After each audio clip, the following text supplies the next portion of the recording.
7 de la mañana con 16 minutos. La semana pasada era el inicio del año escolar 2021-2022. En teoría, los docentes y también los representantes iban a recibir talleres para el manejo de la pandemia y bioseguridad para así estar mejor preparados para el regreso de los niños a las aulas de clases. Pero esto realmente es un debate dentro de cada hogar porque los padres deciden si mandar al muchacho o no, si las condiciones están dadas para las clases virtuales o volver a clases presenciales, y de esto vamos a conversar con Oscar Misle, quien es educador y fundador de Secodap. Señor Misle, buenos días, bienvenido a Tiempo por las señales de IBC y de Unión Radio.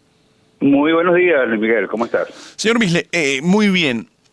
Mandar a un niño o no a la escuela luego de 2 años de clases virtuales, luego de entender y comprender nuestro entorno en temas de conectividad, de luz, de internet. ¿Qué hacer? La situación está planteada de manera compleja de cualquier modo, en casa o enviar a los niños a las escuelas. Desde Secodap, desde tu experiencia, ¿cómo plantear este debate para que los padres consigan la mejor solución posible? Sí, fíjate una cosa, las condiciones no están dadas, Luis Miguel, para iniciar a clase, pero ¿cuándo van a estar las condiciones? Es la pregunta que nos hacemos, porque si bien es cierto que no están dadas las condiciones, hay unos efectos, hay una consecuencia que está teniendo en los estudiantes el no asistir a la escuela, que se traducen en maltrato, en abuso sexual, en desconexión de la escuela, en desvincularse no solamente de los compañeros de la escuela, y eso tiene una repercusión en la parte psicosocial, socioafectiva importante, también en la académica. Entonces es una disyuntiva. Lo que hemos planteado desde Secodap es que debe haber flexibilidad y que en aquellos colegios escuelas donde hay condiciones mínimas se pueda iniciar las clases, y en aquellas que no, porque ponen en riesgo la vida, porque no hay posibilidades de garantizar la bioseguridad, porque no hay agua, problemas con la luz, con infraestructura, entonces hacerlo de manera progresiva. Pero es un debate porque está el tema, yo siempre utilizo la imagen, a ver si esto nos grafica un poco, es la imagen del elefante, el que está frente a la trompa ve una trompa, el que está de los lados lo que ve son unas orejas, y depende de la perspectiva del lugar donde te ubiques. Entonces, dependiendo de las necesidades, de los intereses, de los miedos que pueda tener la población, entonces no basta con que se defina un plan Victoria Bicentenaria con una serie de vértices, si eso teóricamente no se puede llevar a la práctica porque no hay las condiciones. Entonces, crear la seguridad en la gente de que va a haber lo mínimo tiene que ser con hechos, no solamente con promesas, sino que la familia entienda que su hijo o su hija no va a estar en riesgo. Pero está el tema del docente. Okay, eso le iba a consultar, exactamente ese punto iba. Mi rol como periodista es ponerme del lado de la gente y son muchísimos más los niños y las familias con los niños para las escuelas, pero ¿cómo hace el docente? Porque si es flexible, tiene que dar una clase presencial en un horario toda la mañana y después en la tarde tiene que preparar una clase virtual para los que no fueron. ¿Es más trabajo? ¿Por cuánto? ¿Por el mismo sueldo? ¿Por el mismo dinero? ¿Cómo es la cuestión? Además, ¿cómo se traslada ese docente? ¿En qué tipo de transporte utiliza? ¿Cuáles son las condiciones también higiénicas para que él, puede ser que los niños no sean vectores de lo más importantes para poder transmitir el COVID, pero el docente sí puede ser víctima. Entonces, ¿cómo hacer con ese docente? Y bueno, lo que habría que esperar es si están retornando a clase, todos aquellos docentes que lograron sobrevivir porque tenían unos ingresos adicionales, porque daban clases particulares, y entonces, ¿cómo va a hacer ese docente para volver a los $4 o $5 que no le alcanza para comprarse un cartón de huevo? Entonces, hay que tomar en cuenta que las condiciones son adversas totalmente.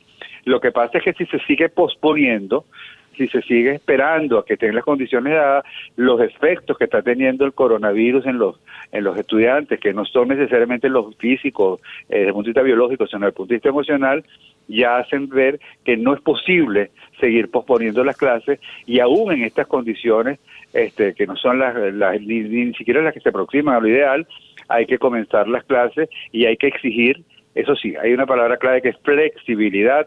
No puede haber imposición, no puede haber sanciones en aquellos colegios o escuelas que consideren que no tienen las condiciones para garantizar la bioseguridad. Ahora, señor Misle, en términos de educación y desigualdad, voy a hablar de Caracas, es donde resido, o en las adyacencias Altos Mirandinos, las diferencias entre la educación privada o parte de la educación privada y la educación pública cada vez se hacen más notables.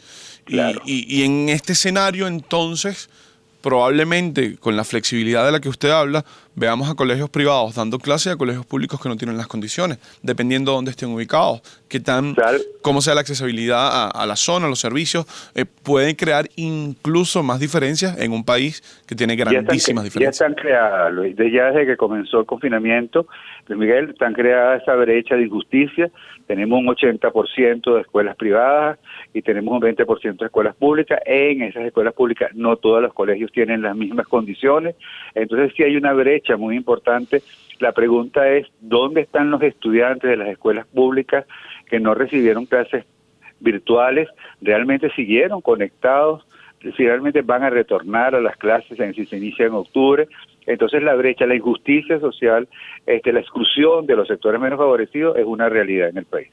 Sí, realmente que lo es, y cuando usted pone el escenario de escuelas, servicios básicos, docentes y pago a docentes, creo que incluso podría ser más evidente esa exclusión o esa diferencia. Señor Misley, le quisiera agradecer por su tiempo y sobre todo porque en 3 respuestas nos ha dejado claro que bueno, que las condiciones no están dadas, pero que no se puede seguir esperando, no se puede tener a muchachos durante 3 años en sus casas sin asistir a la escuela, sin compartir con otros niños, porque además si salen los fines de semana, si hay actividades de entretenimiento y esparcimiento, ¿por qué no haber escuelas? Pero es todo un ecosistema que requiere de los docentes, personal administrativo, personal obrero, servicios, transporte y hay que buscar la manera de que todo eso funcione. Le agradezco Luis Miguel, perdón, quiero aclarar porque no sé si me confundí, dije el 80% son escuelas públicas y el 20% al revés, privadas. exactamente. Claro, sí. Pero bueno, señor Oscar Misley, le agradezco su tiempo y su disposición para explicarnos todos estos temas. Muchas gracias.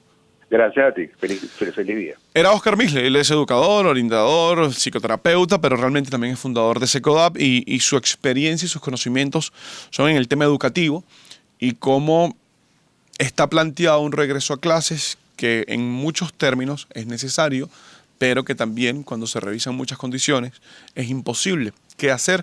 Yo creo que es una decisión de cada familia a lo interno entre las condiciones de la escuela, la capacidad de transporte que tenga la familia para llevar a ese niño a la escuela o para que el niño asista a la escuela y además el resto de la familia, si tiene personas mayores, si los niños pueden ser vector que afecten a padres o abuelos mayores. Eso es toda una evaluación interna de cada familia, pero sin duda alguna en términos de educación es necesario que también exista ya una retroalimentación y un feedback directo y no solamente a través de una pantalla. 7:24, pausa, esto es A Tiempo por Unión Radio e IBC.